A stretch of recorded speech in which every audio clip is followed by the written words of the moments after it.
Good day. As with my most recent videos, this video is going to be less about the actual military situation in Ukraine, more about this constant bombard we're now getting of long speeches and information from Russian officials, senior Russian officials, discussing their progress of events in Ukraine itself, in the war, giving us some ideas about their plans, talking about the challenges that they are facing. And in fact, two very important Russian officials have now provided long speeches. The first was the chief of the Russian General Staff, General Valery Gerasimov, in an address which he gave to foreign military attaches, and I will cover that in some detail.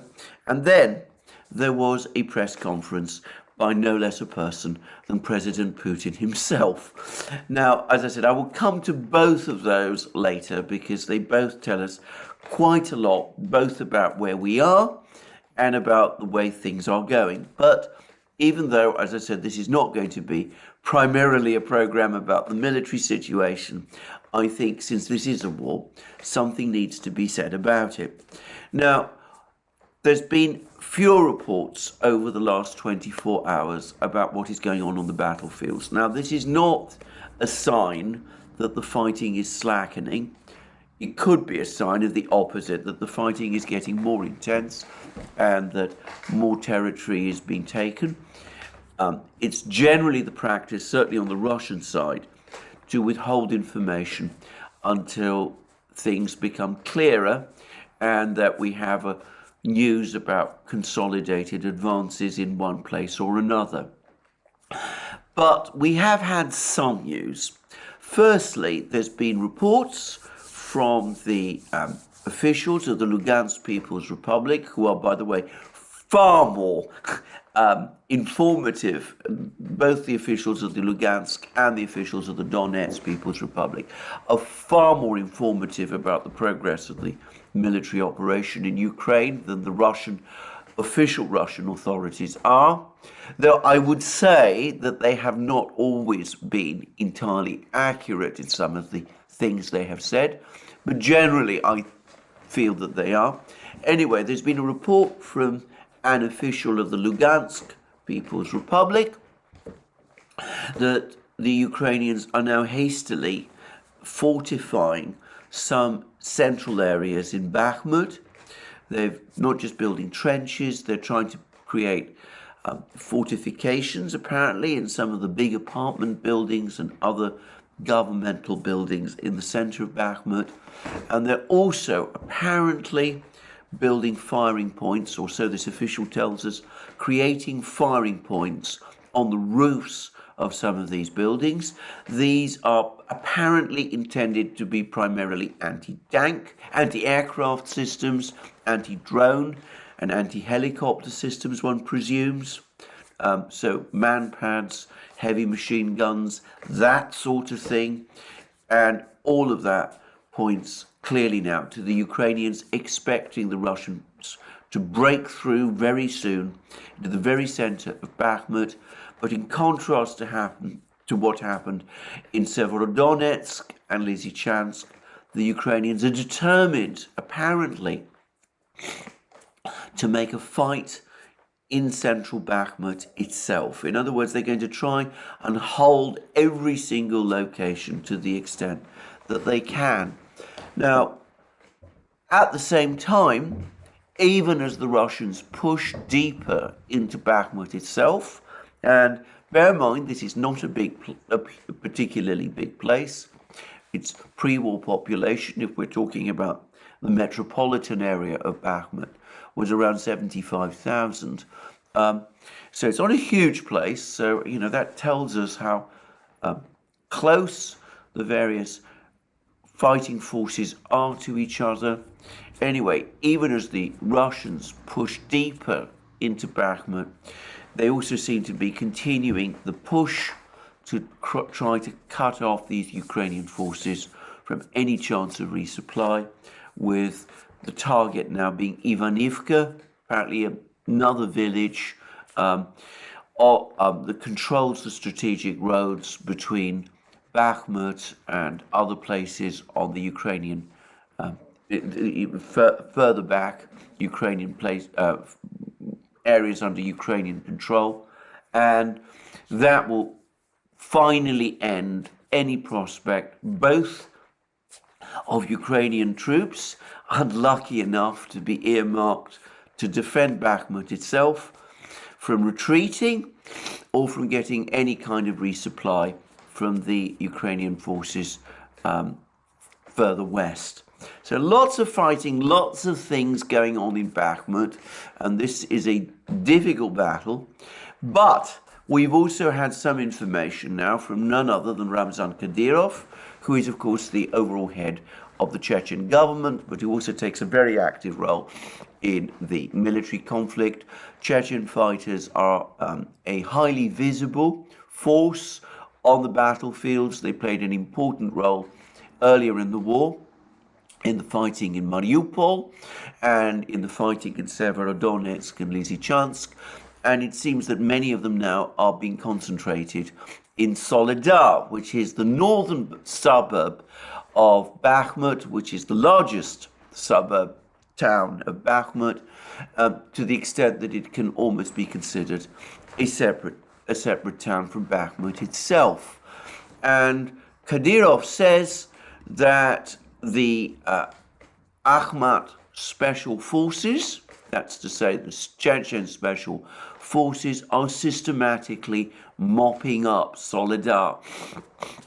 Our fighters, led by a courageous commander from Akhmat Special Operations Unit nicknamed Hunter, continue clearing out NATO and Ukrainian soldiers in Soledar. He used a rather stronger label to describe the Ukrainian soldiers, but I have to consider the feelings of the people who run this platform. They have been attacking enemy positions one by one with heavy mortar fire, inflicting substantial losses on the enemy. As a result, they have been liberating quarters from NATO minions one by one, while steadfastly mopping up Soledar from their unwanted presence. Now that gives the impression that the Russian and Chechen forces have broken through and are in the process of taking over Soledar. Now, I have found in the past that Kadyrov tends to predict events rather than report them. In other words, what he says is not necessarily true as at the moment he says it, but it tends to be true in the not very distant future from when he says it. And that suggests that Ukrainian resistance in Soledar may be on the brink of breaking.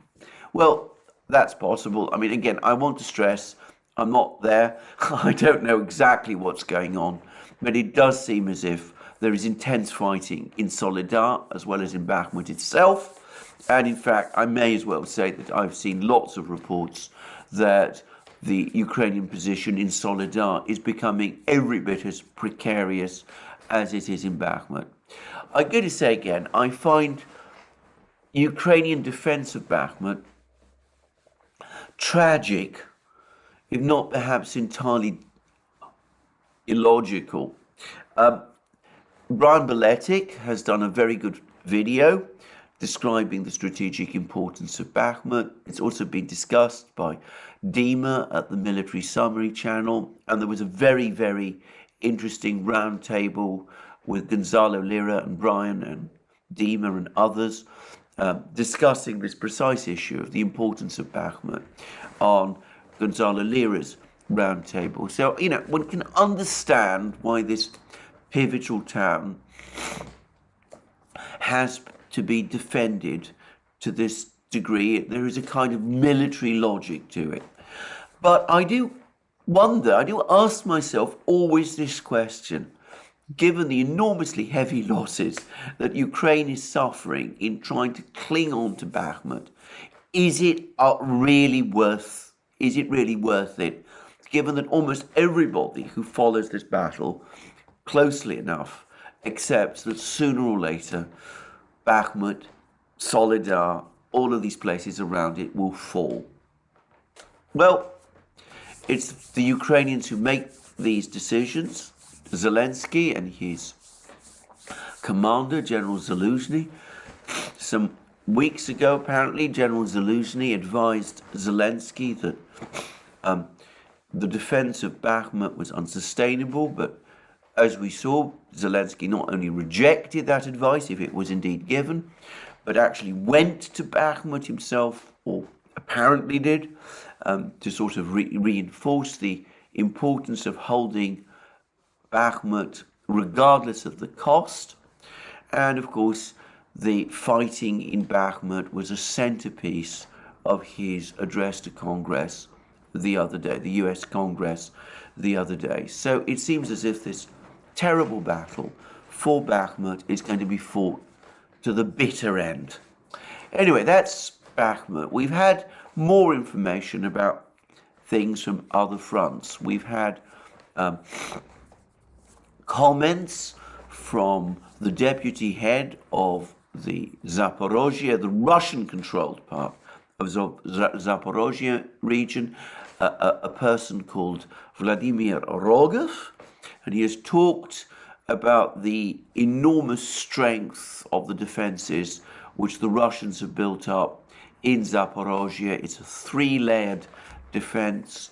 He is deeply skeptical that the Ukrainians have any realistic prospect of breaking through in Zaporozhye, and I suspect he's right. I should say that the Ukrainians have carried out some kind of other bomb attack in Melitopol. This is not a missile strike, it is a bomb attack.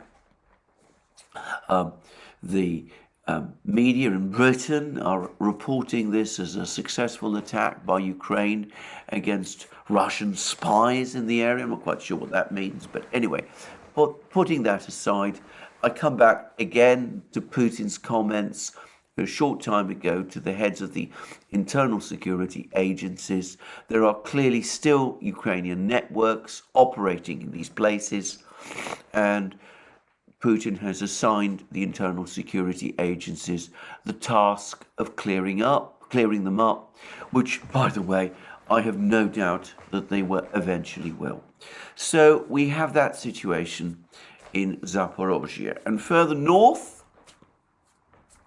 in the particularly tense border area of Kharkiv, Lugansk region, it really does now look as if the Ukrainian offensive there has not only petered out, but is in effect being reversed. And we get more reports, though they're not at the moment. The last couple of hours have not been very clear, but there's been more reports of more Russian advances, of bitter fighting in all sorts of places that the Russian military have reached as they move towards Kupiansk. And there's also a report today that the Ukrainians are rushing engineering equipment and technicians to Liman, Krasny Liman, or that area, which suggests that they are going to build fortifications because they anticipate some kind of Russian offensive in that area fairly soon. So that's the overall situation on the battlefronts. There are again rumors that over the next couple of days, another massive Russian missile strike on Ukraine will take place. We'll see. Now, there have been a number of fairly interesting reports in the Western media about the military situation, and there was an interesting article in the New York Times, of all places, and its title is, "As Ukraine Prepares for a Second Year at War, the Prospect of a Stalemate Looms. American officials believe that with Russia bolstering defenses and learning lessons, Ukraine will find it more challenging to retake land." And it's a somewhat negative article about the Ukrainian military situation. It won't accept that, in fact, the balance of the war has turned and that it's looking much more likely that it will be the Russians who will be making the big moves next year in 2023. But it does contain some interesting admissions. For example, it does appear to concede that the previous Ukrainian offensives in Kharkiv region and in Kherson region did result in very heavy losses for the Ukrainians.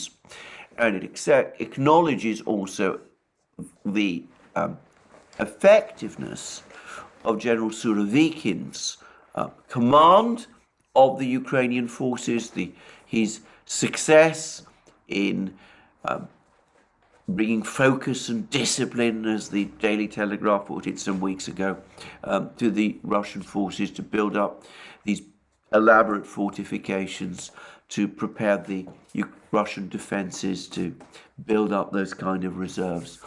And this article in the New York Times does rather suggest that any idea of a Ukrainian victory in 2023 is looking increasingly remote. And by the way, this is accompanied by another article, this time in the Wall Street Journal. Europe is rushing arms to Ukraine, but running out of ammunition. And Europe, home to some of the world's largest weapons manufacturers, is struggling to produce enough ammunition for Ukraine and for itself, jeopardizing NATO's defense capacity and its support for Kiev, officials and industry leaders say. And a lack of production capacity, a dearth of specialized workers, supply chain bottlenecks, high costs of financing, and even environmental regulations are putting a brake on an effort to increase output, presenting the West and Ukraine with a fresh challenge for next year. Well, you've heard all of that many times on this channel, on Brian Balletic's channel, from Scott Ritter, from Douglas McGregor, from various people.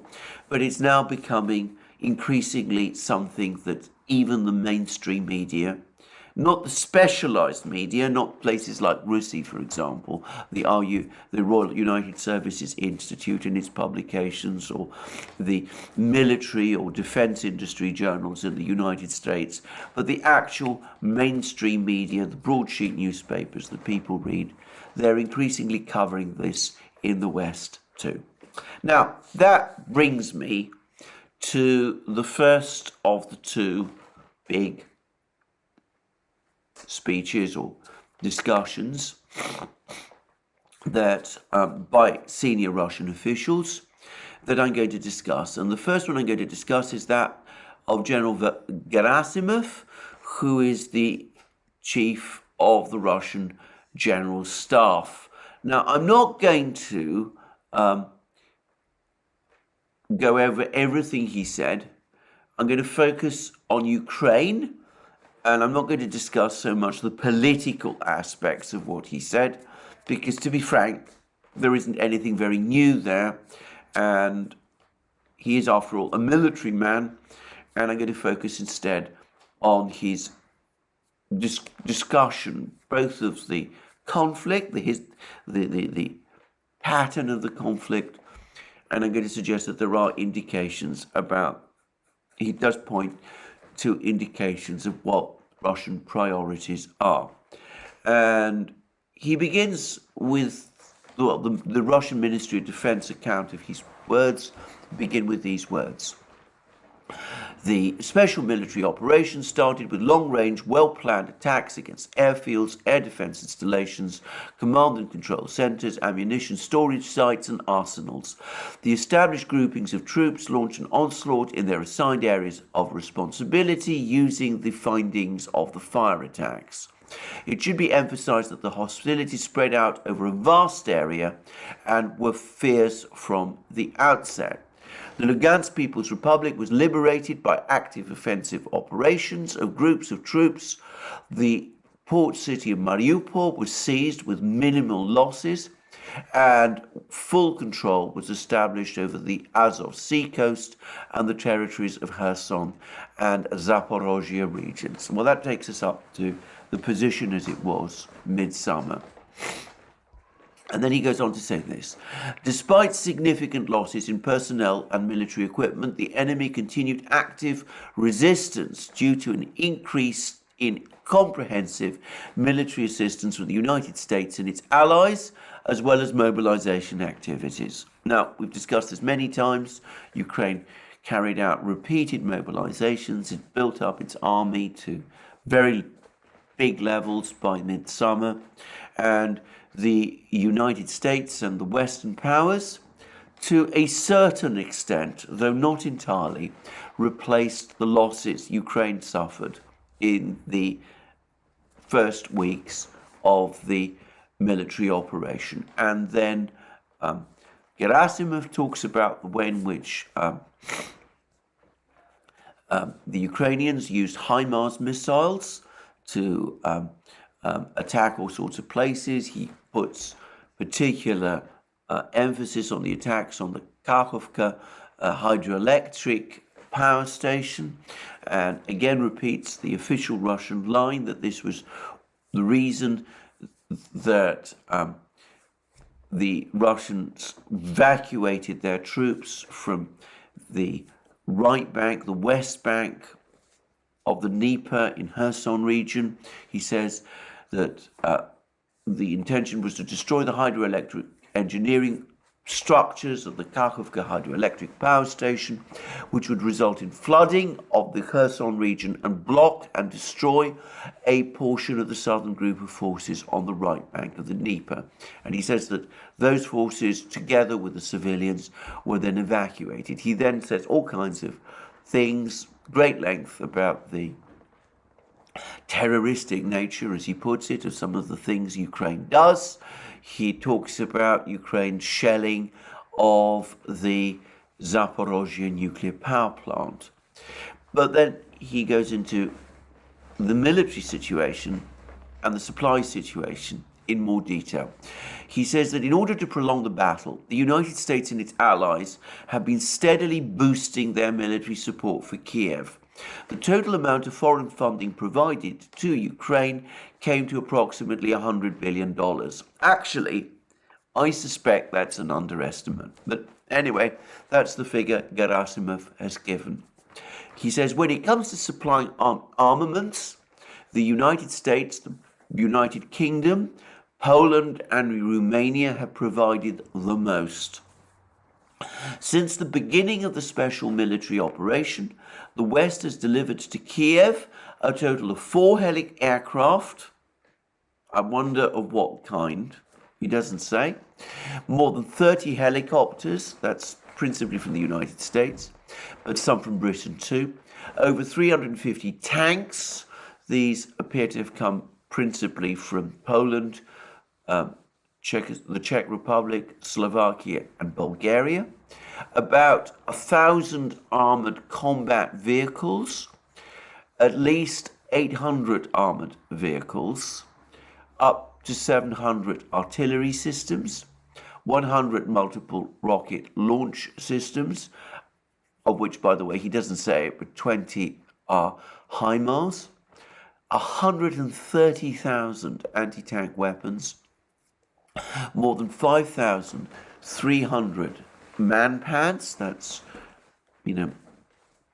surface-to-air missiles to shoot down aircraft that soldiers in battle use, and at least 5,000 drones for various purposes. That's a huge amount of equipment that's been sent to Ukraine, if you take a step and think about it.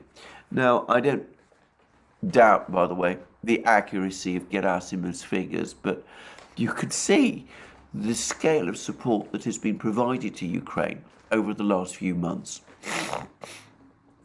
And then he goes on to say, despite the large-scale military and financial assistance provided by the West to the Kiev regime, as well as the deployment of mercenaries to the conflict area, the Russian armed forces will continue the planned special military operation to carry out all the tasks set out by the Supreme Commander-in-Chief, who is, of course, Putin. And he then says that with high-precision missiles, more than 1,300 critical facilities in Ukraine have been hit, and that this has significantly reduced the combat capabilities of Ukraine's armed forces. It's disrupted the troop command and control system, paralyzed the work of the military-industrial complex in Ukraine, significantly hampered military transportation. Hypersonic weapons have been employed in battle for the first time. The Kinzhal aviation complex missile system has been shown to be extremely efficient and unaffected by Ukrainian air defense systems. Now, that's an interesting phrase because, so far as I'm aware, there's only been one acknowledged instance of the use of the Kinzhal hypersonic missile, and that was back in March when the Russians used it to attack a Ukrainian training base in the far west of Ukraine at a place called Yaroslavl.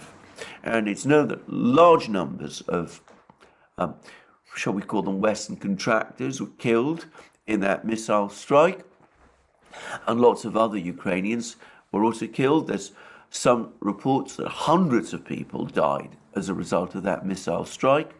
But anyway, that's, as far as I am aware, the only actual use of the Kinzhal missile that the Russians have themselves acknowledged. But the way in which Gerasimov is talking, what he says here, hints that the Kinzhal has been used more than once. If so, I have to admit, I don't know about it.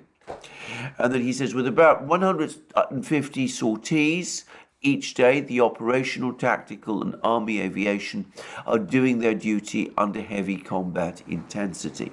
Now, that's a very, very small number of sorties compared to what the Western air forces were carrying out during the Iraq wars, the two Iraq wars. But of course, the Russian Air Force, which is much smaller anyway, has to operate under much more trying air defense conditions. Consider, I mean, quite apart from Ukraine's air defense system, its S-300 systems and all that, the Russians have to contend with 5,300 man-pads. So anyway, more than 11,000 pieces of military hardware belonging to the Ukrainian military have been destroyed, and the implication is by airstrikes. And then he says, drones are frequently utilized in reconnaissance and attack missions. They have been used to annihilate more than 600 targets and reveal about 8,000. And then he talks about mobilization, the fact that the mobilization had to be carried out to stabilize the battlefields, but that this was successful and that this has caused a significant reinforcement of the numbers of troops. And he then says that the Russian armed forces have intensified combat operations, inflicting irreparable damage on the enemy in terms of manpower and equipment. And that's a key sentence, very casually said. And of course, I come back to what the Wall Street Journal has been saying about the lack of ammunition, all the various articles we've now been reading, the things said by Brian Beletic, Douglas McGregor, Scott Ritter, myself, us on the Duran, all of those people, about the extent to which the West is now finding it increasingly difficult to keep up with Ukraine's needs in terms of weapon systems and ammunition. And Gerasimov then says that the Russians have now taken under their control 5 times more Ukrainian territory than was previously in the Lugansk and Donetsk People's Republics. So there we go. Now comes the most important paragraph, in the transcript of Gerasimov's words of all. Currently, the line of contact stretches for 815 kilometers.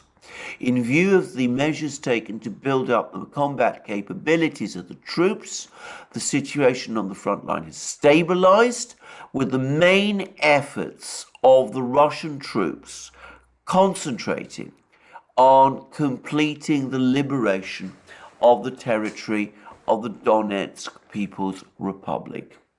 In addition, fire continues to be directed at critical transport and energy infrastructure facilities deep in Ukrainian territory, storage sites for fuel, missiles and ammunition, weapons and military equipment, as well as operational reserves in temporary deployment locations.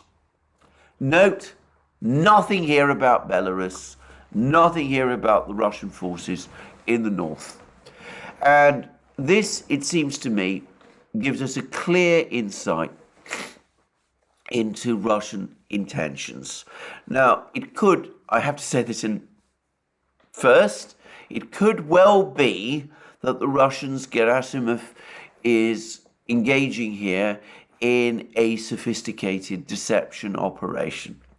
But my strong impression from these words is that, as was suggested by Scott Ritter in the program that he did with Garland Nixon a short time ago, as is also my own view, as I believe is Douglas McGregor's view also, and as is certainly Brian Paletik's view, the focus of the Russian winter offensive, which is indeed coming, will be on Donbass, will be on ending the battle in Donbass, breaking Ukrainian resistance in Donbass, clearing the Ukrainian forces from the Donetsk People's Republic.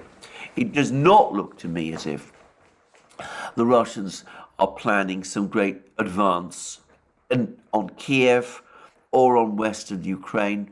That is not what these comments of General Gerasimov say. And if I go back to what Scott Ritter was saying on the program with Garland Nixon, Scott Ritter said that the Russians, by focusing on Donetsk, have a winning strategy. It's low risk, but it's highly effective. It's grinding down the Ukrainian army, exactly as General Surovikin said.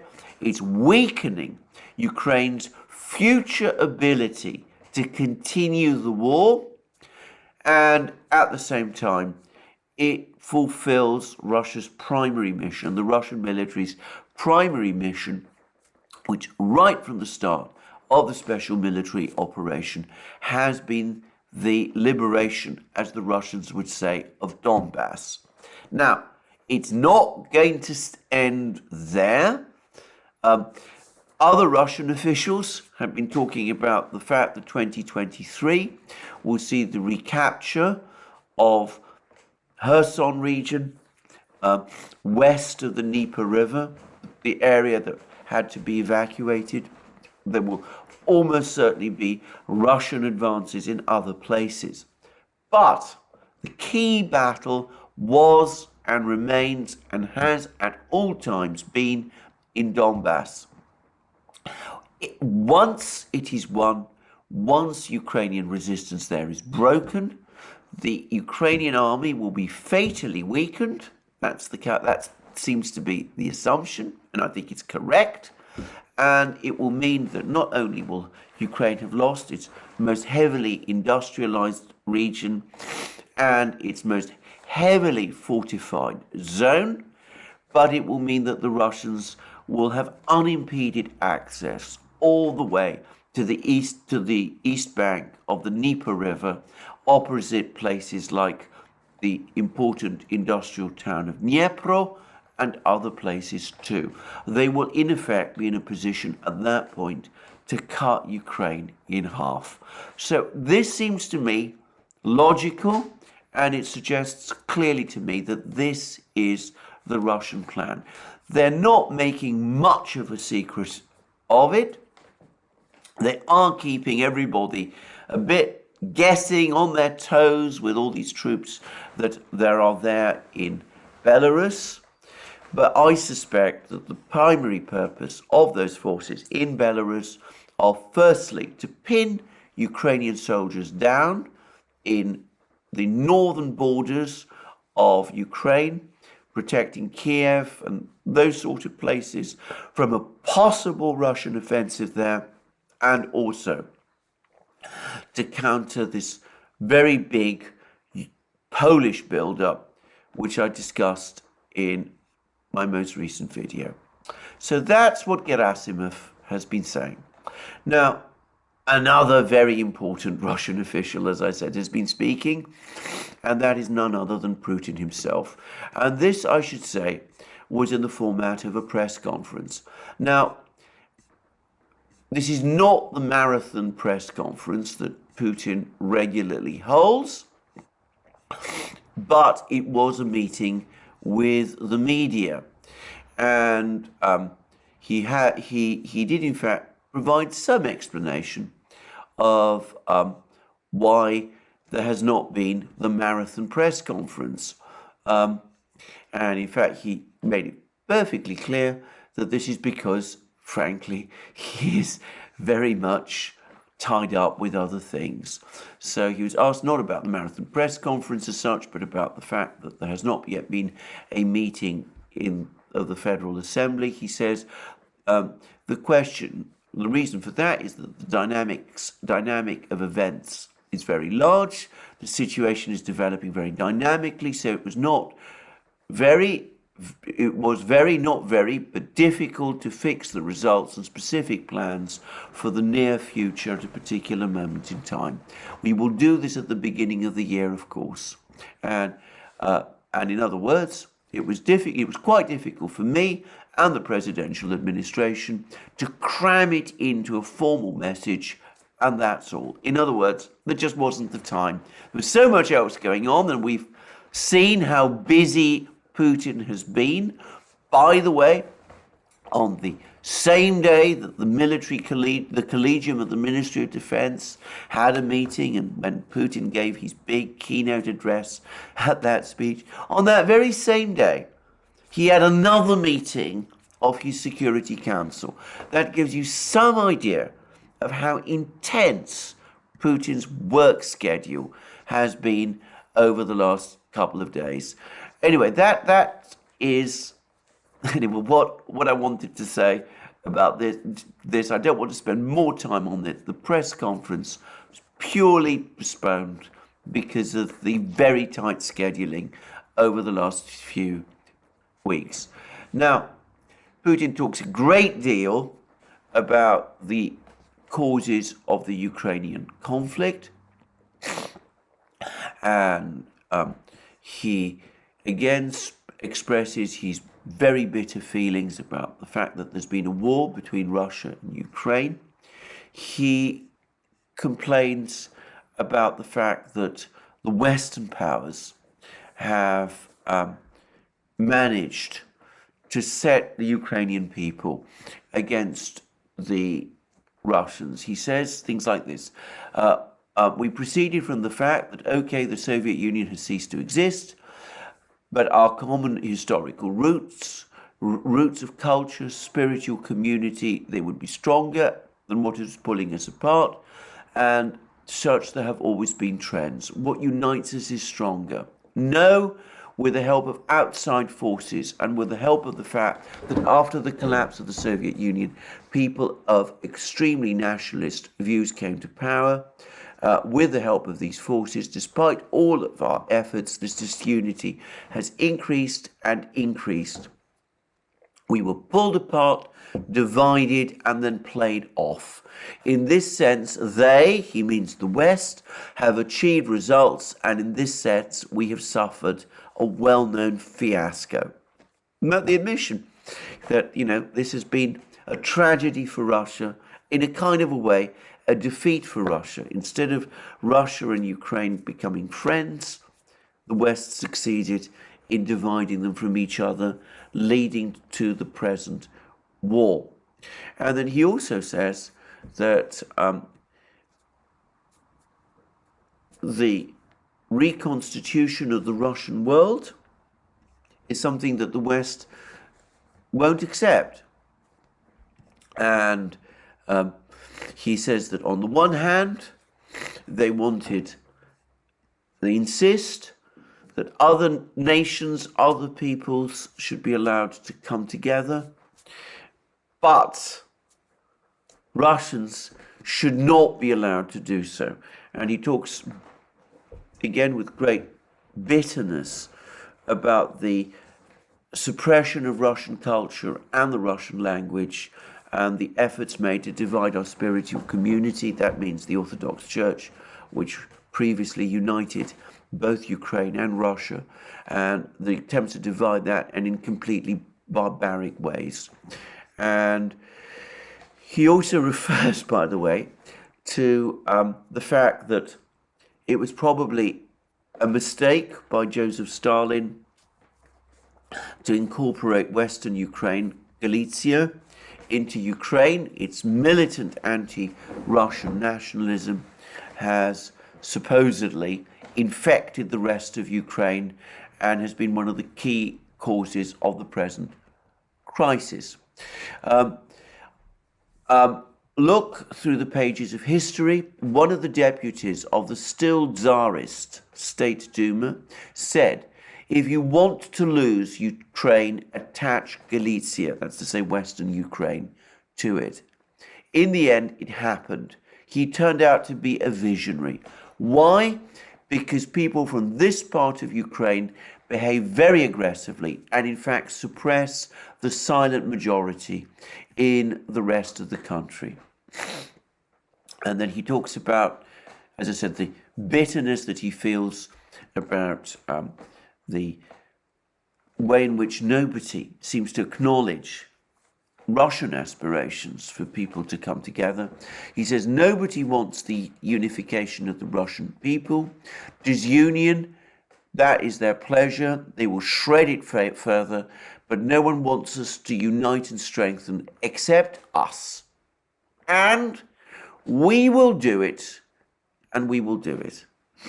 So the West doesn't want it, but it will happen anyway, regardless of whether or not the West wants it to happen.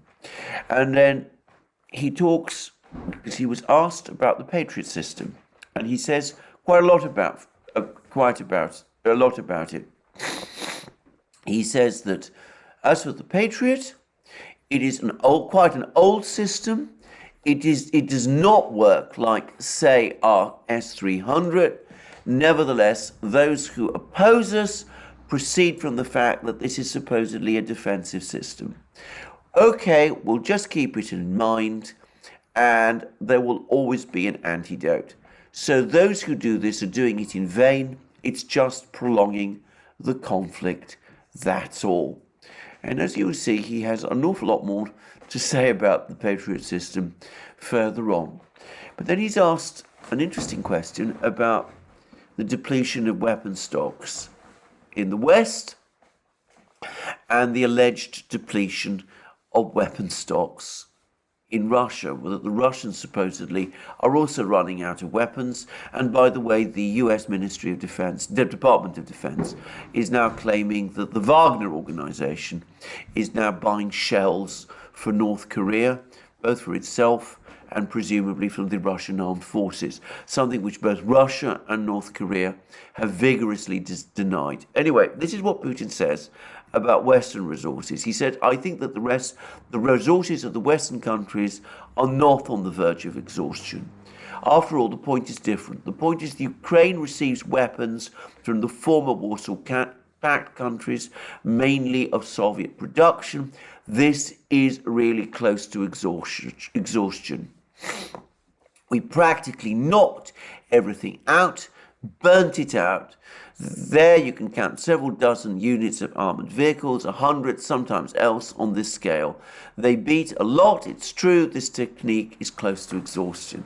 But then he goes on to say that the West itself is not yet without weapons, but he does say that there are problems with the Western production of systems.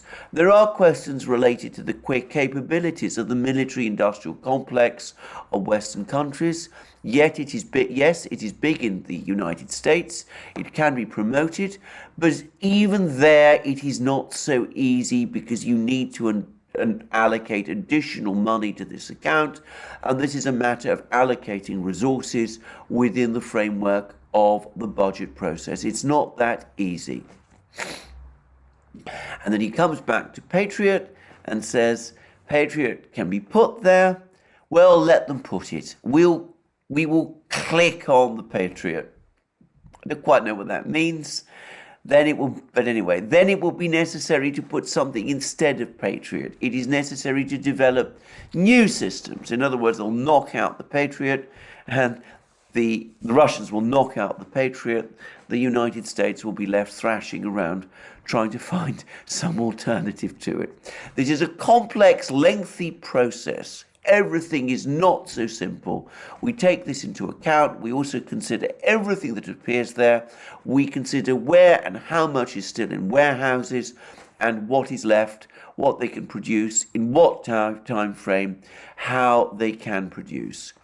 And then he says quite a lot about Russian military abilities.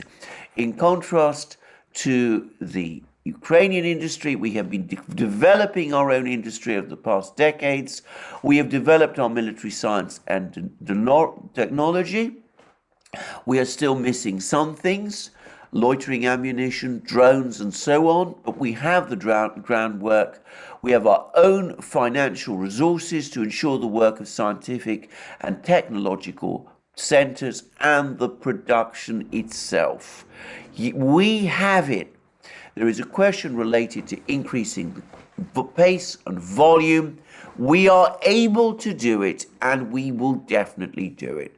So they will not run out of weapons. And then he's skeptical about the prospects of a negotiated settlement. He says that for the moment, there's no sign of it, but perhaps eventually it will happen. And then he talks about the fact that the Russian economy is in good shape, surprisingly good shape, as it comes to the end of the year. The GDP contraction will only be 2.5%. It will not be as big, 20% or whatever it was that people predicted. And he talks at length about how Russia is going to run only a small deficit this year of 2% of GDP, which it can easily fund, and that it will continue with its programs, its economic and social programs and long-range plans. And in some ways, the sanctions have made that easier to do. And then he talks about the oil price cap. And this is perhaps one of the most interesting parts of his discussion, because he says that on Monday or Tuesday of next week, he's going to sign some kind of a decree responding to the oil price cap. He says that the goal is clear to our geopolitical opponents to limit the revenues of the Russian budget, but we do not lose anything from this ceiling. There are no losses for the Russian fuel and energy complex and for the budget. There are no losses because we sell at these prices. But this is not the point at all. The point is that they're trying to screw new instruments, absolutely not inherent in a market economy, into the world energy sector, into the world economy. The consumer buyer is trying to introduce into the consciousness and practice of the whole world completely new tools, not inherent in a market economy, non-market regulation. And then he points out that the energy industry is already underinvested. And so there are problems related to the fact that in recent years, due to environmental issues and the transition to renewable energy sources, money has not been invested in new projects, in pipelines, in production, in development. For example, banks do not give money. Insurance companies do not insure. The world's major companies have stopped investing in the volume that is needed for global energy. And now they're also trying to establish a price ceiling administratively. This is the road towards the destruction of world energy. There may come a time when the underinvested industry stops producing the required volume of products on the market, and then prices will skyrocket and hurt those who are trying to implement these tools. Therefore, producers of energy resources, in this case oil, take everything at their own expense, not at Russia's expense, but at their own expense, because everyone believes that this is only the first attempt to impose administrative rules on price regulation. And then he discusses the gas ceiling. This is from the same opera, in other words, as the oil price. An attempt to administratively regulate prices will not lead to anything good in the gas sector as well as in the oil sector. You know, sometimes our colleagues and partners, he's being ironic now, surprise me with their unprofessional decisions. At one time, it was the European Commission that imposed on us the transition to the so-called market pricing, the exchange pricing for gas. In other words, spot prices on the spot market in place of long-range contracts. And we persuaded them, I personally did it, persuaded them in Brussels not to do this. They said that this is not how the gas market works. This will lead to serious consequences to a surge in prices. And in fact, he was unsuccessful. He wasn't able to talk the European Commission, into sticking with long-term contracts. They insisted on spot prices, linking the gas price to spot prices on the spot market, and justified this as market pricing. And he warned them that this would lead to a surge in prices, and he goes on to say this is exactly what happened right now. Now they do not know how to get out of here, and they are trying to regulate gas prices as well.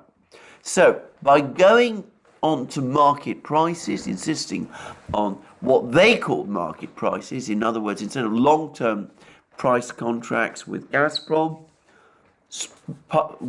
insisting on buying gas on the spot market at whatever price the market was deciding from one day to the next, and at the same time, of course, imposing all these sanctions on Gazprom. What we see instead are energy shortages and an explosion in prices, and the Commission, which had been talking about the importance of market pricing, is now it's gone full circle, and it's trying to regulate prices, gas prices. It's trying to cap them instead. And he says it's true that this is a slightly different regulation than the attempt to regulate oil prices. The European Commission is talking more about the need to regulate the situation on the stock exchange. A link is made to liquefied natural gas. It is said that prices should be correlated with liquefied natural gas prices and so on. But still, this is an attempt to regulate prices administratively. You know, they don't listen to us, they don't want to, they don't like us, they fight with us. But they should have heard themselves. In this case, I'm talking about those who are trying to regulate gas prices in Europe. Instead, they obey the Americans in everything, constantly bowing and bending every time they're given a command. This is not a team. They should just listen to what American experts say. Milton Friedman, a well-known economist, Nobel Prize winner, said a wonderful thing. If you want to create a shortage of tomatoes, impose a price limit on tomatoes. Tomorrow you will have a shortage of tomatoes. There you go. And then he discusses Nord Stream and the way there's been those attacks on the Nord Stream pipelines. He says this was a terrorist attack. It's obvious, everybody recognized it. And then he says this is an act of international, I would say, state terrorism, because individuals, private individuals, natural persons alone, without the support of state structures, are not able to carry out such attacks. It is clear that this was done with the support of states. And he says, as they usually say in such cases, look who is interested. Who is interested in the line of Russian gas supply to the European market, passing only through Ukraine? Who is interested in Ukraine receiving money? The aggressor supposedly is Russia, but they receive money from us for transit. We pay them, despite the fact that they call us aggressors, although they themselves are the aggressors in relation to Donbass. So he's fairly broadly hinting here that the party, at least one of the parties behind the attacks on Nord Stream, is Ukraine. And he makes it fairly clear that these attempts to impose caps on the prices of Russian oil and Russian gas, that they will eventually be extended to the oil and gas supplied by other energy producers in the Gulf and elsewhere. So, quite an interesting rundown from Putin. Very bitter words about Ukraine. Deep anger at the way in which the West has acted. In fact, deep outrage. It's clear that he now sees the West as implacably hostile to Russia, seeking to divide Russia from Ukraine. He knows, he talks actually in this press conference, elsewhere in the press conference, he talked about how attempts to sow anti-Russian feeling in Ukraine actually began during the Soviet era. And he says how various institutions in Ukraine, and I no doubt here that he means academic institutions, first and foremost, were heavily infiltrated from the West, which then planted through these institutions Ukrainian nationalism in its most virulent form in Ukraine. And he's not bothered by the Patriot system at all. He thinks that, the Russians will be able to knock it out without too much difficulty. He doesn't fear that Russia is going to run out of weapons. They've got a military-industrial complex prepared and ready to crank out more weapons. And as for the West, well, they still have lots of weapons. If they have problems keeping Ukraine supplied, basically that's their problem. He is not going to comment on that further. And he discusses the oil price and the gas price caps. And here I want to make an admission. In one of my recent videos, I think in fact in my last one, or perhaps my penultimate one, I accepted as true an article in Bloomberg that claimed that Russian oil exports over the course of December have fallen by 54%. In other words, that they more than halved. Bloomberg, after all, does have a reputation for accurate reporting of economic news. Well, I should have known better, And it's been pointed out to me in a private email from a most authoritative source, and that source has provided, by the way, data, or referred me to data which establishes what she says, and that Bloomberg story is simply and completely wrong. I'm not sure what, if any, decline in Russian oil exports there has actually been over the course of December, but it is certainly nothing like 54% or anything remotely approximating to that. It appears that there have been some bottlenecks in some Russian ports, but overall, Russian oil exports are continuing at a much stronger level than Bloomberg is leading us to think. So I want to say that it's my mistake.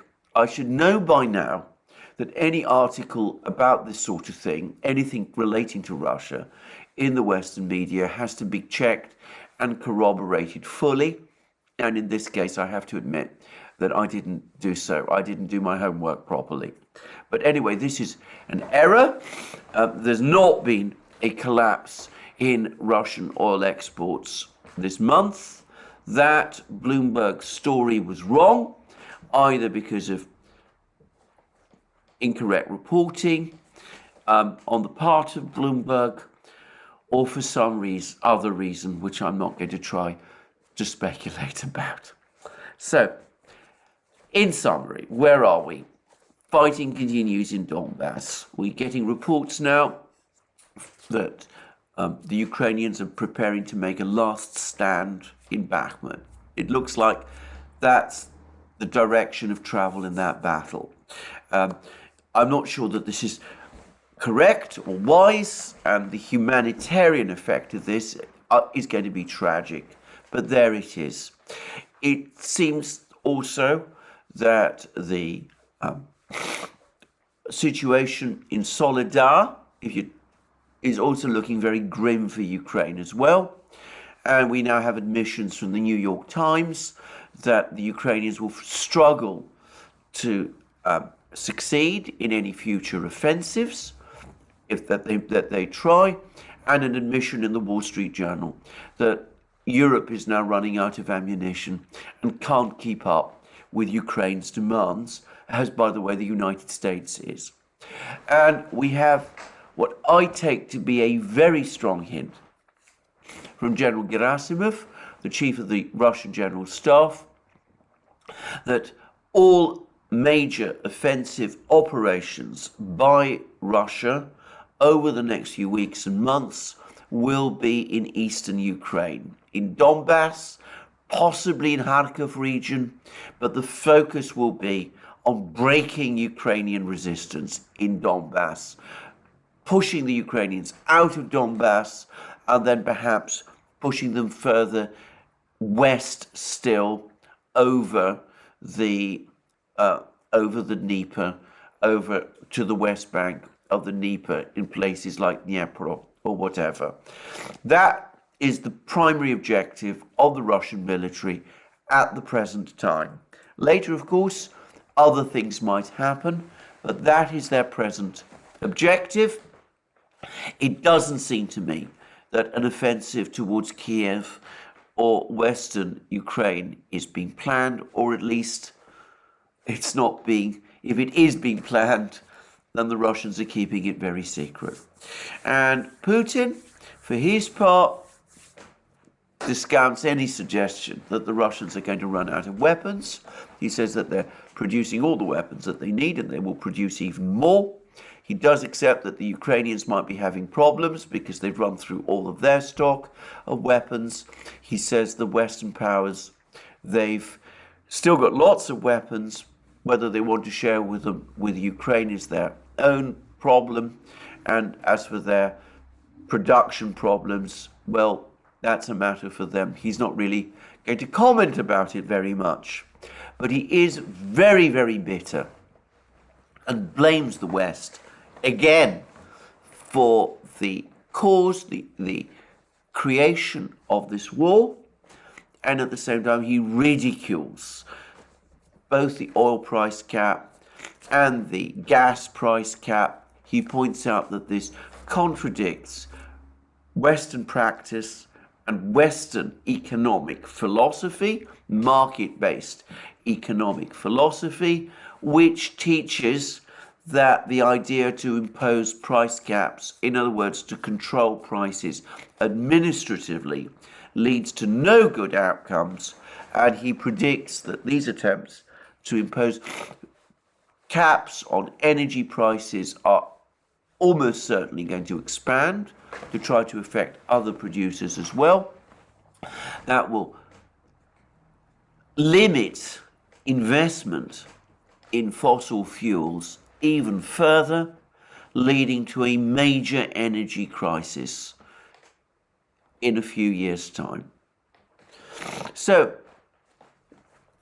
quite powerful and in some ways very informative words from Gerasimov and Putin. And just to repeat again, my last admission, no, there has not been a collapse in Russian oil exports. I said that there had been on the basis of a Bloomberg article. It seems I was wrong. So that's me for today. Lots, as I say, coming up from Russia at the moment. We'll see whether Putin keeps up this whirlwind pace of activity. It's becoming a struggle keeping up with him. It looks like, by the way, he's going to have a very busy January and February with a Federal Assembly meeting coming, probably a marathon press conference as well on the way. And we'll also obviously have to keep an eye out on what goes on in the military situation. So that's me for today. Again, over an hour, but I hope this has been interesting and useful. And in the meantime, please remember, you can find all our videos on our other platforms, Locals, Rumble, Odyssey, BitChute, Rockfin, and Telegram. You can support our work via Patreon and Subscribestar. And last but not least, if you want to, you should check out our shop and find the great things that you will find there: our magic mugs, our hats, our hoodies, our sweets, our sweatshirts and our t-shirts. And you can also press the like button on this video if you've liked this video, and check your subscription to this channel. And it only remains for me to thank you for joining me again today, and to look forward to you joining me again soon.